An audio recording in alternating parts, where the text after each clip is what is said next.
Now on BBC World News, Hardtalk asks tough questions in interviews with people shaping the news this week.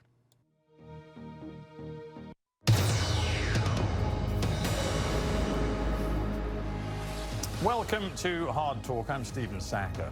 What impact will the election of Donald Trump have on global geopolitics? Well, judging from the expressions of alarm coming from Eastern Europe, it could tilt the balance of power decisively in favour of Russia as regional tensions rise. But is that just scaremongering? My guest today is Lithuania's Foreign Minister, Linas Linkevicius, who recently described himself as very afraid of Russia's intentions. Is it time for him to calm down?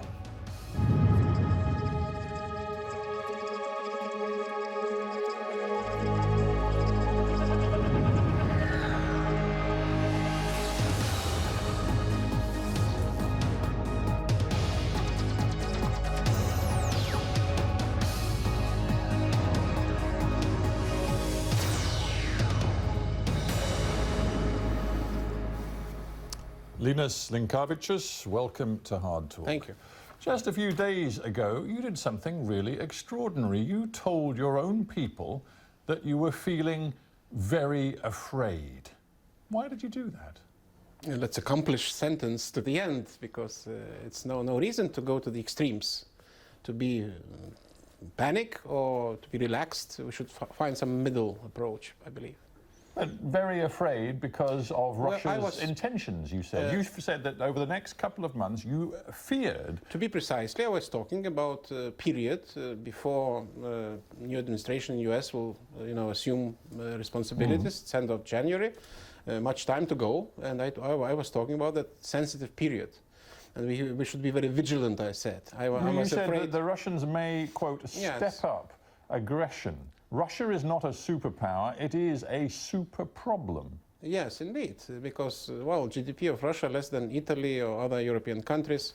They do have nuclear weapons, unfortunately using that in the rhetorics, but the rest is very dangerous when they are testing, probing, testing reactions, whether somebody will do something at all, if something happening in the world. And this period of uncertainty is really a period for testing of all of us, of our leadership, of our resilience.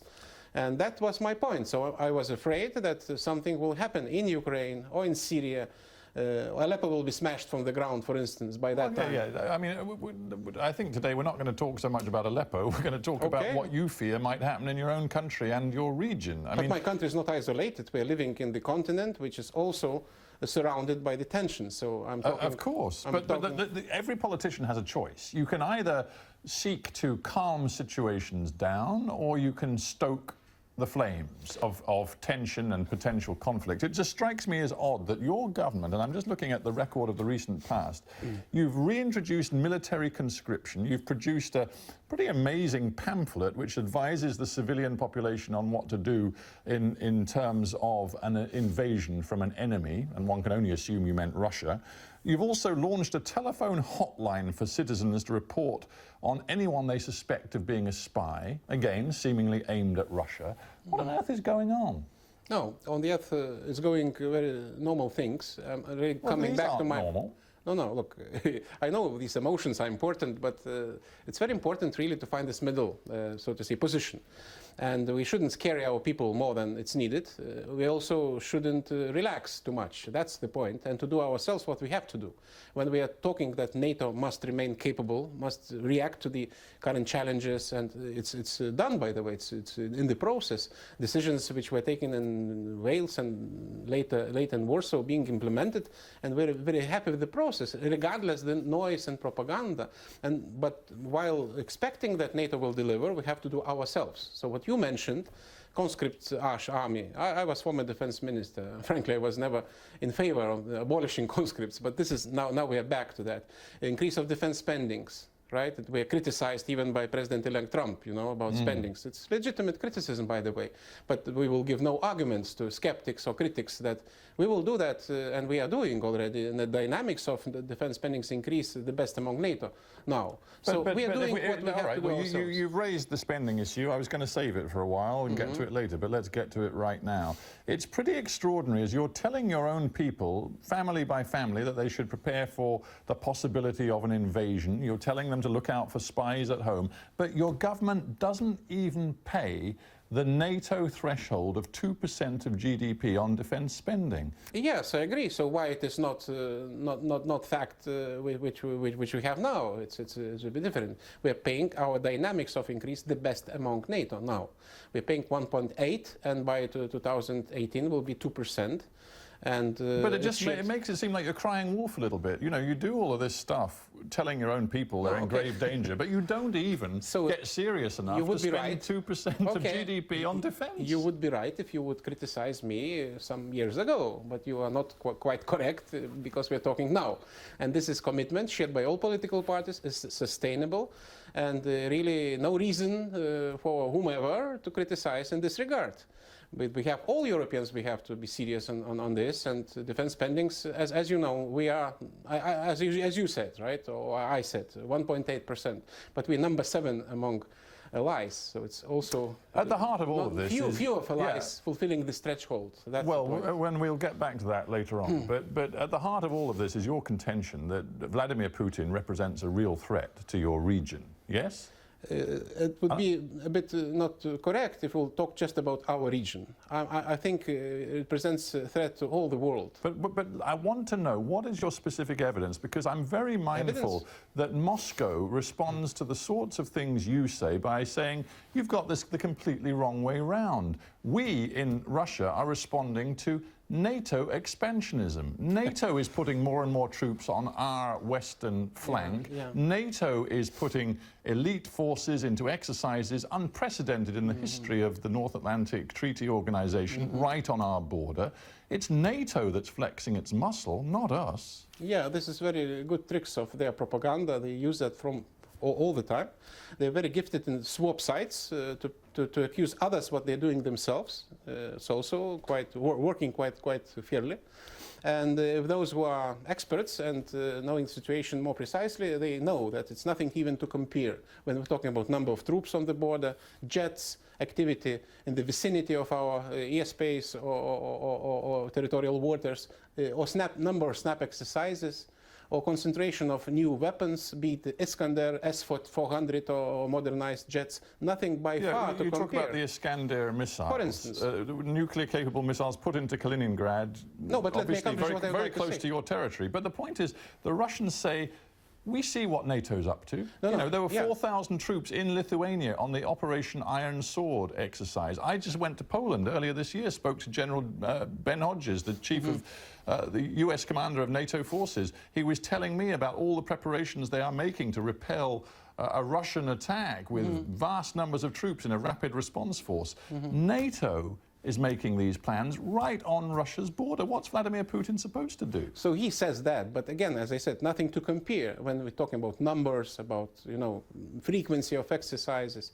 It's by far not compatible. And they're accusing others, NATO, that they have to use these responsive measures, but in fact we are using that. But we are not going to compete. We're not going to escalate. It's also very important. But at the same time, no one should doubt that we will make sure that our security is guaranteed. That's also true. The new element of doubt, because everything we've talked about has been unfolding over months and months and years. Yes. I mean, obviously, the Russian intervention in Ukraine was a key moment for you, particularly in your region, and you've got very worried about that. But the key new element that we have to wrestle with today is the election of Donald Trump in the United States. How can I put this? How rattled, how shocked were you and disappointed by the US election results? It's no need and no reasons to be shocked or disappointed. We should face reality. We should respect the decision of Americans and work. But you didn't want Trump to win, did you? Why? I didn't comment. You will find It's very obvious why, because Donald Trump has made it plain that he has an admiration for Vladimir Putin. He wants to work much more closely with Vladimir Putin, and his intention and his priority is to work with the Russians on counter-terror. Yeah, I and know. not get so worked up about what Russia is doing in your region. Okay, let's talk not about everything at once, but about some fragments. He criticized NATO, right? And He's criticised NATO a great deal and says that unless NATO is fundamentally reformed, he's not interested in it. I can imagine that businessman Trump was briefed about NATO because he was not very much involved in foreign policy, right? It's obvious. It was not part of big deal of campaign. It was discussed other issues, but not foreign policy or NATO. And he was briefed how NATO works. And he was informed that the US should pay 70+% of NATO bills. Of course he was not happy. Of course he criticized. So I take this as a message, as a reminder, or frankly speaking, enforcement, what we are doing. And I agree. Maybe it was done in the way, quite sharp, but he was right. Well, I hate to gravely disappoint you, but here's a quote from Donald Trump in the year 2000, not just because he's been briefed in the last few months. He said this in 2000, America has no vital interest in choosing between warring factions whose animosities go back centuries in Eastern Europe. Okay, I got. You can mention even more statements, but you agree. There was electoral campaign, there were some statements, there were some corrections. But this is what Trump actually thinks. You're going to have to get real and deal with it. But we also know that after elections, period coming when responsibility comes. And when administration is in place, they have to be responsible for everything. And I cannot imagine that we know continuity in US policy. I simply cannot imagine. Well, I know foreign ministers have to be pretty diplomatic, but be honest. I'm not diplomatic, I'm telling the truth. Good, you see, all right. Well, there are many examples in Europe. Let's have the truth then on this one. When Newt Gingrich last summer, who was obviously a close advisor and supporter of Donald Trump, he said, quote, Estonia is in the suburbs of St. Petersburg. 40% of Estonia is Russian. I am not sure I would risk nuclear war over some place that is in the suburbs of St. Petersburg. Well, to say that he was correct, it would be really too much, right? To put it mildly. I'm simply pointing out that these are the kinds of people that Donald Trump is taking his advice from and getting his mindset from. Okay, I met other quite close to President-elect Trump, Rudy Giuliani, former mayor of New York. We met before elections. We talked about Baltic states, about energy security. He was very passionate, very enthusiastic about Baltic states. We're not talking much about security issues, but in general, I cannot imagine he changed his mind. So there are more examples. Again, I'm not advocating statements made by Mr. Gingrich which were really not correct. And we were not happy with these statements because they were really not polite and frankly wrong. Obvious. Estonia is not suburb of St. Petersburg. And no, I think that was what we could call a rhetorical flourish. Yeah, it is. But if we take away the rhetorical flourishes, what I would say to you is that the evidence is, and leave aside the detail of Trump, because it's yet to be seen what he's actually going to do, but the mindset in Washington as a whole, and one could even say that Barack Obama shared this to a certain extent, is to question the utility of NATO as it works at the present time. Would you accept that? No, I do not accept that. NATO is really one of the most successful organizations in the history with regard to security. Everyone knows that. Those who not just briefed but also informed properly. I have no doubt that it will be set to the normal proper places. There was a phone call between Secretary General of NATO and President-elect recently, and the readout was very positive, if we remember. I believe US, I have no doubt, will remain not just key player in world security affairs, but also leader of NATO. It will happen. And by the way, we shouldn't just put aside argument that, you know, the team is coming and 4,000 plus officials will be appointed, approved by Congress and Senate, and we know in which hands Congress and Senate. They will come from Republican pool, which is well known. I cannot imagine, I could imagine corrections, some nuances, but I do not agree that could be some revolution, U-turn, or some major, so to say, changes in the traditional positions of United States. I just think perhaps you're missing a trend in the United States. I interviewed Robert Gates not so long ago, a former defense secretary. He said the US Congress is not interested in funding NATO in the future. I was present during his speech in Brussels. I was present. Yes, so you know where he's coming from. You know that President Obama used the phrase free riders when he was so frustrated with some members of NATO that don't pay their way. And he's right. Exactly. So how are you in Lithuania, and let's face it, you're a small country of 3 million in a very big organization. How are you going to persuade those so-called free riders that unless they step up to the plate, they are jeopardizing the very future of the organization? Learning by doing. You know, when we try to draw attention of the world, I would say, after war in South Caucasus, 2008, not long ago, right? We all remember. We were condemning what happened. We made statements. And in few months, we got back to business as usual because there were calls to be pragmatic, diplomatic, you know, because economy, trade is important. And we told that we are wrong. We should be consistent. We're not talking that anybody should believe what we are saying, but frankly speaking, if we doubt we're saying ourselves, how they should respect our decisions. And that was lessons which were not learned by us, were learned by others, by Russia. And they realized that in 21st century, it's possible to redraw borders of Europe with a little damage, frankly speaking. And that was first, so to say, not first even, but it was one of the lessons, 2008. And we told at that time, and me personally, I said, look, it will be Crimea, it will be Transnistria. Crimea already happened, it will be some other frozen conflicts. Crimea, which Donald Trump has indicated he's minded to recognize Russian sovereignty. I doubt he will do that, frankly speaking, because that would be in odds I cannot imagine. We have to respect, you know, world order. If somebody undermines that order, it's a big threat, not just for us. Listening to you, Minister, and I mean this with the greatest respect, some may say that you sound like a man in denial. Why denial? Why? You say to me, I put to you these various things that Trump has said, one of which was that he could imagine in the future recognizing Russian sovereignty over Crimea, and you just say, I refuse to think about it. No, I didn't say that. Why are you saying? I'm just trying to invite you to wait a bit until the administration will come in, give a chance for them to deliver something, and then we will judge. Now, it would be counterproductive to prejudge or to conclude or to make a panic or you say shock, you know, or whatever. It's not helpful. If we need to preserve what was invested, what was done together for the sake of each other, not at the expense of each other, by the way. I mean both sides of ocean. It's really, it will come. And I know that there are nuances. I know there were statements we were not happy, if you're asking about that. But they were electoral campaign. Now it's a bit different, and we know from our experience well, as you it can say, be different. it's now quite a few days since the election result became clear. We've had some key appointments, like General Michael Flynn, another man who says he wants to reset relations with Moscow.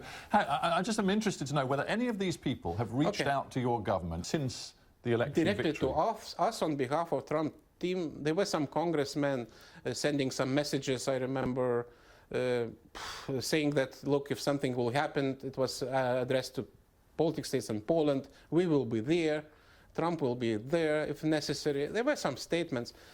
I don't know, there was not direct contacts, if you're asking about the direct contacts. No? Is that a bit disappointing?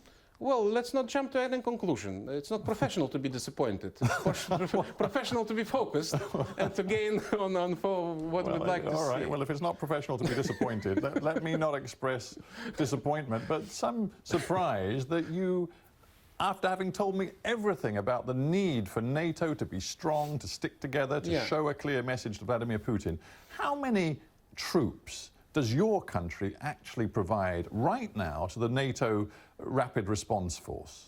Well, we're providing not just to NATO Response Force, we also have our own Rapid Reaction I know, Force. but please answer the question. How many do you actually provide to the NATO Response Force?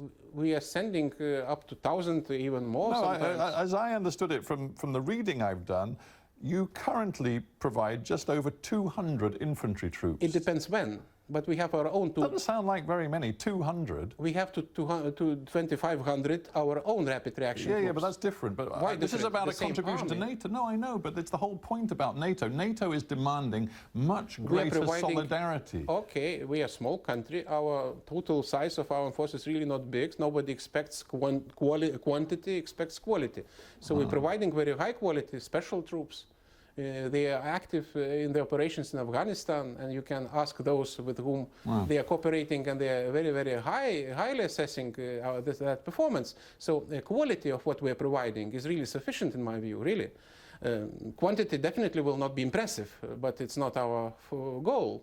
We have to contribute, as you said, but also do ourselves. You shouldn't neglect what I said, 2,500 national rapid reaction troops. I understand that. It's the same segment, just maybe also our contribution to our own security. We've talked a lot about NATO, and of course we've talked a lot about the United States after the Trump victory. Let's now focus, before we end, on Europe itself. Yes. It seems to me you've got a big problem in Europe as well, because for all of your appeals for European solidarity, there are a number of governments and a number of political parties in Europe that are showing increasing signs of getting disaffected from sanctions on Russia and are beginning to make noises saying we should have a much warmer relationship with Moscow. Why do you think this is happening inside Europe? Oh, many reasons. In short time, difficult to disclose, but I can provide you some examples.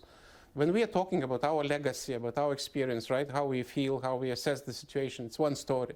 When talking Western Europe, which is living more or Well, less... this isn't just Western Europe. I'm thinking Hungary. I'm thinking Bulgaria, which has just elected a president who has said, let's end the sanctions against Moscow. There are some politicians who are speaking, but in Bulgaria we have parliament, there's a government, there are other forces. It's not the only one man who is creating the situation in these countries.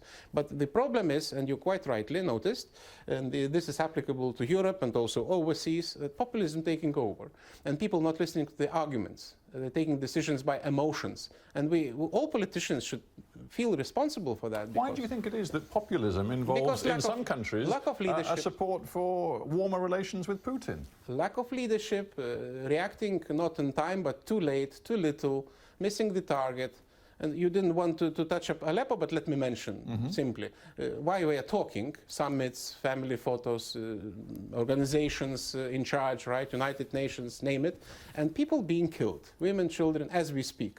So people are frustrated. They do not believe in peace order in the world. They do not believe in these organizations. And it's applicable to the governments, to the people in lead. And they're punishing their governments. And when they're voting for referendum or elections, they're punishing current governments, not necessarily voting for the question which is raised during referendum. It's something we have to address very seriously.